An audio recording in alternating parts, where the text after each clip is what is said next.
Mayor Buttigieg, let's talk about your record as a candidate.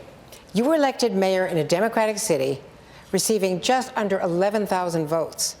And in your only statewide race, you lost by 25 points. Why should Democrats take the risk of betting on you?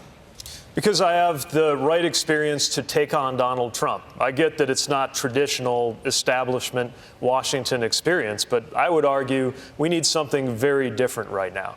In order to defeat this president, we need somebody who can go toe-to-toe, who actually comes from the kinds of communities that he's been appealing to. I don't talk a big game about helping the working class while helicoptering between golf courses with my name on them. I don't even golf. As a matter of fact, I never thought I'd be on a Forbes magazine list, but they did one of all the candidates by wealth, and I am literally the least wealthy person on this stage. I also wore the uniform of this country and know what is at stake in the decisions that are made in the Oval Office in the Situation Room. And I know how to bring people together to get things done. I know that from the perspective of Washington, what goes on in my city might look small, but frankly, where we live, the infighting on Capitol Hill is what looks small. The usual way of doing business in Washington is what looks small. And I believe we need to send somebody in who has a different kind of experience. The experience on the ground, solving problems, working side by side with neighbors on some of the toughest issues that come up in government. Recognizing what is required of executive leadership and bringing that to Washington so that Washington can start looking a little more like our best-run communities in the heartland before the other way around starts to happen. Thank you, Mayor. Mayor Buttigieg, would you continue those farm subsidies?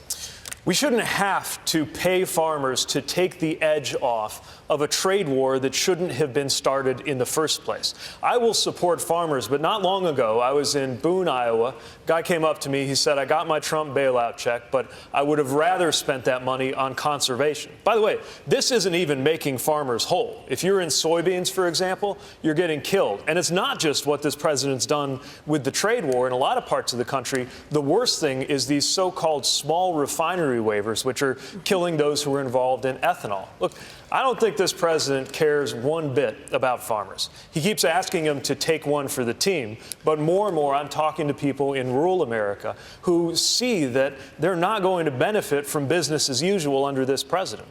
I believe that so many of the solutions lie with American farmers, but we have to stand up for them, not just with direct subsidies and support, but with making sure we do something about the consolidation, the monopolies that leave farmers with fewer places to purchase supplies from and fewer places to sell their product to. And American farming should be one of the key pillars of how we combat climate change. I believe that the quest for the carbon-negative farm could be as big a symbol of dealing with climate change as the electric car in this country. And it's an important part of how we make sure that we get a message out around dealing with climate change that recruits everybody to be part of the solution, including conservative communities where a lot of people have been made to feel that admitting climate science would mean acknowledging they're part of the problem. I'm sorry to interrupt, but I need you to answer the question. Would you continue those subsidies or not? Yes, but we won't need them because we're going to fix the trade war. Thank you, sir. Mayor Buttigieg, would you cut military spending or would you keep it on the same upward trajectory? We need to reprioritize our budget as a whole and our military spending in particular. It's not just how much, although we certainly need to look at the runaway growth in military spending. It's also where.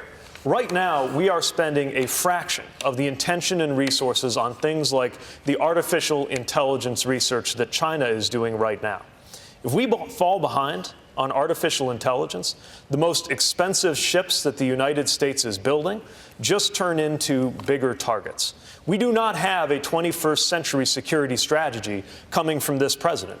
After all, he's relying on 17th century security technologies like a moat full of alligators or a big wall. There is no concept of strategic planning for how civilian, diplomatic, and military security work needs to take place for the future. I welcome the challenge of connecting with black voters in America who don't yet know me. And before I share what's in my plans, let me talk about what's in my heart and why this is so important. As mayor of a city that is racially diverse and largely low income, for 8 years I have lived and breathed the successes and struggles of a community where far too many people live with the consequences of racial inequity that has built up over centuries but been compounded by policies and decisions from within living memory.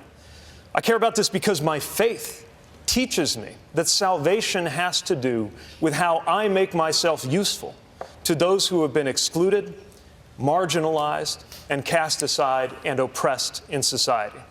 And I care about this because while I do not have the experience of ever having been discriminated against because of the color of my skin, I do have the experience of sometimes feeling like a stranger in my own country, turning on the news and seeing my own rights come up for debate, and seeing my rights expanded by a coalition of people like me and people not at all like me, working side by side, shoulder to shoulder, making it possible for me to be standing here wearing this wedding ring in a way that couldn't have happened 2 elections ago, lets me know just how deep my obligation is to help those whose rights are on the line every day, even if they are nothing like me in their experience.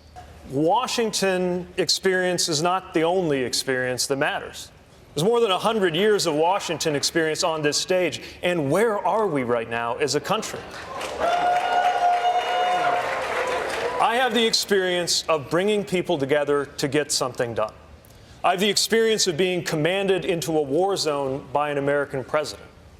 I have the experience of knowing what is at stake as the decisions made in those big white buildings come into our lives, our homes, our families, our workplaces, and our marriages. And I would submit that this is the kind of experience we need, not just to go to Washington, but to change it before it is too late. I'm not only running to defeat Donald Trump, I am running to prepare for the day that begins when Donald Trump has left office, to launch the era that must come after Trump.